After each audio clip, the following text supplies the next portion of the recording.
Salut, j'aimerais vous parler d'un sujet un peu à chaud. Alors, je l'ai déjà fait sur certaines de mes vidéos parce que par moment j'avais des discussions, des débats et des échanges avec des gens et quelques jours après je me suis dit tiens, ça pourrait être intéressant que vous le partagez en vidéo. Sauf que là, c'est plus frais, on va dire. Je me dis c'est peut-être une manière de faire qui peut être intéressante. Je dirais ça, et puis voilà, on verra si j'ai des retours ou pas. Et comme ça, au moins, ça peut me permettre aussi de faire peut-être plus régulièrement une vidéo. Parce que bon, moi je me donne pas, on va dire, un certain quota, on va dire, à atteindre sur cette chaîne. Comme vous pouvez le voir, hein, il y a des moments où je fais pas de vidéo pendant 6 mois, pendant un an, etc. Alors pourtant que j'ai plein de choses à partager, mais c'est juste que j'ai pas envie de m'embêter à parler devant un micro ou quoi que ce soit, ou devant une caméra, et puis mettre ça sur internet, quoi. Même si ma manière de faire demande peu d'énergie, ça en demande quand même un minimum. Donc voilà. Alors le sujet de cette vidéo, c'est un sujet que je vois régulièrement et qui commence un peu à m'agacer.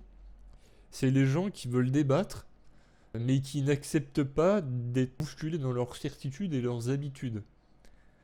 Donc le sujet de la vidéo, ça pourrait être un truc du style ces gens qui demandent la critique mais ne supportent pas les réponses, ou ces gens qui veulent débattre mais ne supportent pas être bousculés dans leurs certitudes et habitudes. Donc je vais vous donner un exemple très simple qui s'est passé il y a quoi il y a même pas une heure. Et je traînais sur internet et je vois je tombe sur une chaîne Twitch et je vais la voir. Alors j'écoute pendant quelques minutes, je vois qu'il y a des échanges, il y a un petit débat, etc. Et je me dis, bah tiens, pourquoi pas y participer. Parce que moi j'aime bien avoir un peu d'interaction avec les gens. Pour vous remettre dans le contexte, c'est un créateur jeu vidéo. Et il pose la question, l'éternelle question, comment gérer la difficulté d'un jeu vidéo. Et il y a différents débats dans le débat. C'est-à-dire qu'il y a des gens qui disent bah la difficulté c'est bien, il y a des gens qui disent que la facilité c'est bien, etc. On diverge un peu, ça parle des difficultés des Dark Souls, ça parle des vieux jeux, enfin il y a tout un tas de sujets.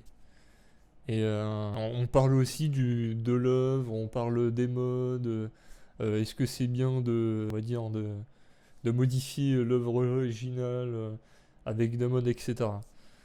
Puis moi, je lui réponds, j'essaye un peu de cerner le sujet parce qu'au départ, je comprenais pas trop le sujet de la discussion. Et je commence à comprendre que cette personne se pose la question de comment gérer la difficulté dans un jeu. Et là se pose tout un tas de réponses à cette question. Et à un moment donné, moi je lui dis, le problème c'est pas la gestion de la difficulté, c'est que tu veux cibler une large palette de public. Et c'est ça le problème, c'est-à-dire que si tu veux cibler un grand public, bah ton œuvre originale ne sera plus la même, ce qui est normal. Donc à un moment donné, ce que tu crées va forcément cibler un public cible. C'est logique, c'est-à-dire que si, je sais pas, tu fais du jazz, tu vas plus t'orienter vers un type de personne, si tu fais du rap, tu vas plus t'orienter vers un type de personne. Bah, c'est pareil pour les jeux vidéo. Si tu fais des jeux pam pam boum boum et il y a juste 2 3 énigmes, tu vas te diriger vers des jeux consoles. Et si tu fais des jeux un peu plus réfléchis comme des RTS, etc., ou des jeux de gestion, en général, tu vas plus t'orienter vers des jeux, vers des joueurs PC. Parce que c'est des genres un peu plus exigeants. Donc cela me paraissait logique. Donc après, en fin de la discussion, il s'est lui-même fait cette, comment dire, cette réflexion. Et bon, bah je me dis, bon d'accord, bon bah on en est là, et le problème c'est qu'à un moment donné, il nous répond que lui en fait il n'a pas cette vision des choses, il n'a pas cette vision de l'œuvre en fait. C'est-à-dire que lui ça le dérange pas, il n'a pas une vision d'œuvre en soi. Il n'a pas cette vision artistique de créateur. Même si par moment le mot artistique je trouve que c'est un peu utilisé pour enculer des mouches, mais bon. Euh, mais il y a quand même il y a quand même un côté, on va dire, de créateur, pas forcément artistique. J'ai un peu de mal avec ce mot-là, mais je vois plus le côté de création, parce qu'il n'y a pas forcément quelque chose d'artistique dans ce qu'on fait. Il y a plus pour moi un côté de création. Enfin, c'est un peu compliqué.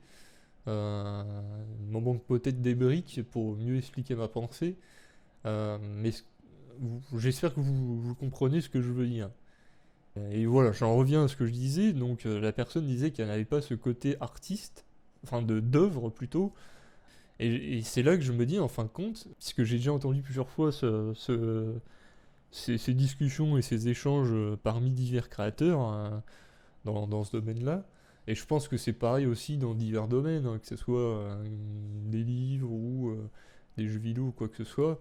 Il y a toujours ce petit côté, est-ce que je m'amuse à faire ce que je veux, ce qui me plaît, et donc après on verra ce qui en découlera, ou est-ce que je vise un large public et mon but est quand même d'en sortir un certain gain. Alors moi, en soi, je me fiche de savoir si ton but c'est de gagner de l'argent ou c'est de gagner de la popularité ou que sais-je. Moi, je m'en fous. Moi, ce que je recherche avant tout, c'est que tu sois en accord avec ce que tu dis. C'est-à-dire ne pas être hypocrite. C'est ça qui me dérange. Je vais en venir.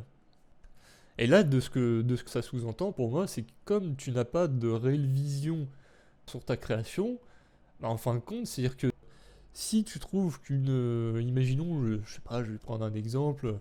Si tu n'as pas, on va dire, cette passion de faire ce que tu fais, tu vas te dire, bon bah, même si pour moi c'est une hérésie, imaginons, je sais pas, une pizza ananas, ou pour les cuisiniers, l'exemple de la pizza pour faire sa pâte soi-même, ou la sauce tomate qui est de faire avec des tomates, etc. Enfin, il y a tout un tas d'exemples qui pourraient mieux expliquer mon propos. Et si tu es prêt à faire, on va dire, du travail de qualité parce que ça te plaît, mais après tu es prêt à dégrader ton travail pour en vendre mieux, voilà, je pense que c'est mieux expliqué comme ça. Ça veut dire qu'en fin de compte, tu n'es pas vraiment passionné par ce que tu fais, tu es plus passionné par ce que cela te rapporte. Et à un moment donné, moi je lui dis clairement, bah dans ce cas-là, ta vision de faire n'est pas artistique, mais juste commerciale. Ce qui est pour moi logique. C'est la chose la plus sensée. Et là-dedans, il n'y a pas de jugement de valeur ou que sais-je. C'est juste pour moi un constat. Je me fiche de savoir si la personne fait ça pour l'argent, pour la popularité ou que sais-je. Je m'en fous en fait, c'est pas mon sujet. Moi, la personne veut débattre, je lui donne un constat. Ce que j'ai observé par rapport à ce que fait la personne.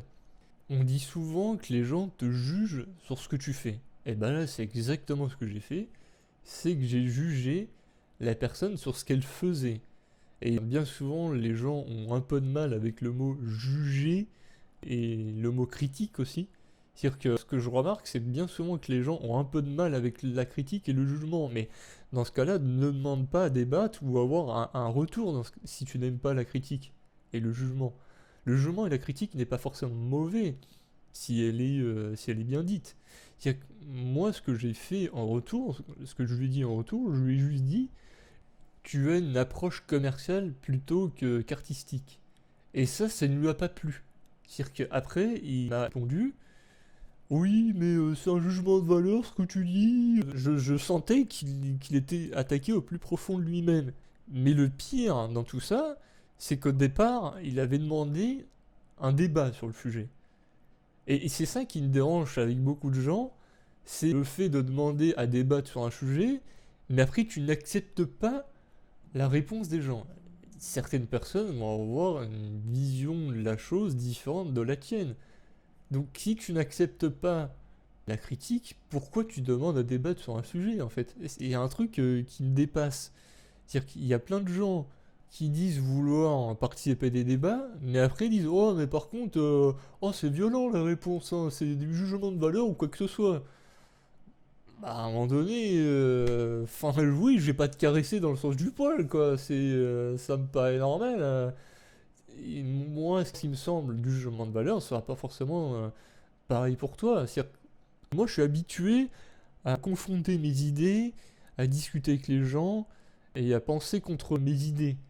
Donc si tu n'as pas l'habitude de ça, c'est sûr que pour toi, ça va être un jugement ou une critique très négative ou mal perçue. Enfin, ça va être comme diraient certains, la critique est du jugement de valeur. Mais ce n'est pas de la critique au sens négatif et du jugement de valeur au sens négatif. Et c'est ça qui m'énerve un peu chez certaines personnes. C'est quoi le but en fait? Tu cherches juste à garder tes certitudes et que des gens te disent ouais, je suis d'accord avec toi, t'as totalement raison. Bah dans ce cas-là, ne demande pas à débattre quoi. C'est quoi l'intérêt? Quel est l'intérêt? Donc, cette personne, je vois qu'elle était un peu chamboulée dans ses habitudes et je vois qu'elle n'a pas l'air d'avoir l'habitude d'être un peu bousculée. Et j'étais étonné quand même parce que la personne nous demande à participer à un débat et pendant 1 minute, le mec il était comme si qu'il avait été assommé. Il avait vraiment pas l'habitude. Je vais pas tourner sur le même truc pendant 10 minutes, mais c'est ça qui m'a choqué. Et le pire, ce qui m'a choqué après, ce qui est arrivé, c'est que 10 minutes après, dit. Alors, la phrase exacte, je sais plus exactement, mais c'était un truc du style. Oui, mais bon. Alors là, il montrait son jeu pour vous remettre dans le contexte. Il commence à nous dire oui, mais bon, là, mon jeu, c'est pas super intéressant monétairement pour les joueurs hardcore gamers. Donc, quand j'entends ça, après, je me suis dit, bon, le mec, il se fout de ma gueule, quoi. C'est-à-dire qu'il y a 2 secondes, il me reproche de l'avoir dit des choses qui ne lui plaisaient pas parce que je lui avais dit que son approche était commerciale. Et 10 minutes après, il se pose la question de comment faire plus de blé, quoi. Je me suis dit, bon, il se fout de ma gueule, ce mec, il est hypocrite, quoi. Donc après, j'ai quitté le live parce que je me suis dit, bon, ce mec-là, c'est pas possible, il est dans le déni, quoi. Il y a quelque chose, je me suis dit, non, mais c'est une blague, c'est un sketch, quoi. Donc, c'est-à-dire il demande à participer à un débat, tu lui poses les résultats de ses questions, il s'en plaint. 10 minutes après, il dit ah mais au fait, il pense exactement avec le résultat que je lui avais donné. Et je me dis putain mais il se fout de ma gueule, je suis là quoi, c'est une blague. Donc voilà, je pense que j'ai fait le tour du sujet. Il n'y avait pas grand chose à dire. Et comme d'habitude, si c'est un peu brut hein, comme fin de vidéo, mais de toute façon ça change pas des habitudes. Hein. Si la chaîne vous plaît et que mes divers sujets et digressions vous plaisent, je vous invite à vous abonner, à poser un commentaire en dessous de la vidéo s'il y a quelque chose qui vous plaît pas, vous voulez interagir sur certains points. Je suis ouvert à tout commentaire. Et puis, n'hésitez pas aussi à partager mon contenu si vous trouvez que celui-ci a de la valeur. Hein. Et je vous dis à la prochaine.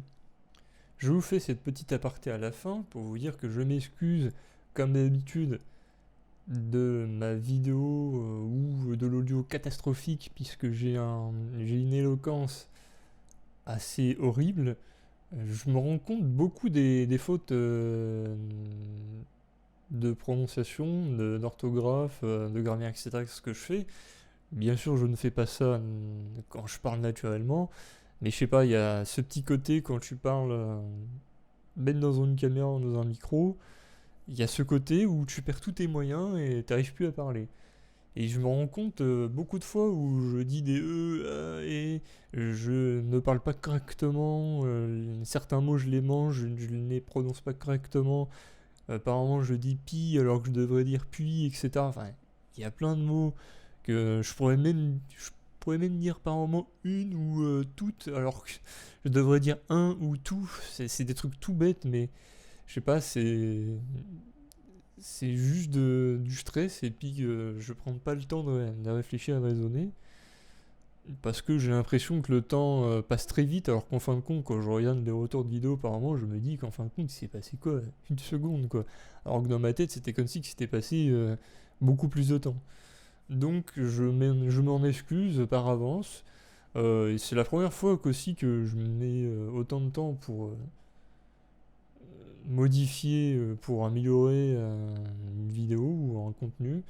Et je vous remercie en tout cas pour les personnes qui pourraient regarder mes contenus. Et voilà, à plus.